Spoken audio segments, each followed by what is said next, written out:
Subscribe અને bell icon દબાવ્યા પછી જો અમારી નોટિફિકેશન ના આવતી હોય તો ઇન્સ્ટાગ્રામમાં અમને ફોલો કરો. ત્યાં સ્ટોરીમાં અમે બધી જ વસ્તુ મૂકીએ છીએ યાર.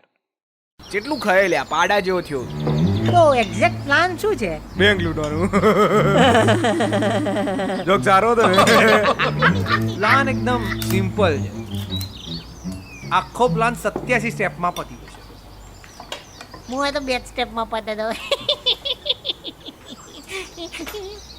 ડોબી છે હાવ. તો પહેલા સ્ટેપની અંદર આપણે બેંકની અંદર ઘૂસવાનું. બધા બહુ સિક્યોરિટી વાળા છે પણ કોઈ આપણી ઉપર શક નહીં કરે. કોઈ પોલીસ વાળો આપણા સામે જોશે નહીં. ખબર છે કેમ? આપણે બધા કસ્ટમર બની જઈશું. સાચો જવાબ. એકવાર તમે અંદર ઘૂસ્યા એટલે એની અંદર એક એવો માણસ છે જેને આપણી ટીમમાં કરવો તમારી સૌથી પહેલી પ્રાયોરિટી રહેશે. એના પટાઈ લીધો એટલે તમારું 50% કામ. હું કહું બેંકનો મેનેજર. પરફેક્ટ જવાબ. હવે બોલો એને કઈ રીતે પટાવશો? કોઈને પટાવવો હોય ને તો એની કમજોરી પકડવી પડે. પણ તમને લાગે છે કે એક દિલ્લગીની લાલચમાં 1760 રૂપિયા તમારા જ એકાઉન્ટમાંથી તમને જ ચોરી જવા દેશે? હા, દિલ્લગી આલો એટલે તો બધા માની જાય. પછી મેનેજર શું લાયો હે? બાકી આપણને તો પર્સનલી દિલ્લગી બહુ જ ભાવે. આજે મેં આમાં દિલ્લગી નાખી છે, કોઈને ખબર પડી? બોલો જય જગા દાદા. મોઢા મોડી બને યાર. હવે નેક્સ્ટ સ્ટેપ.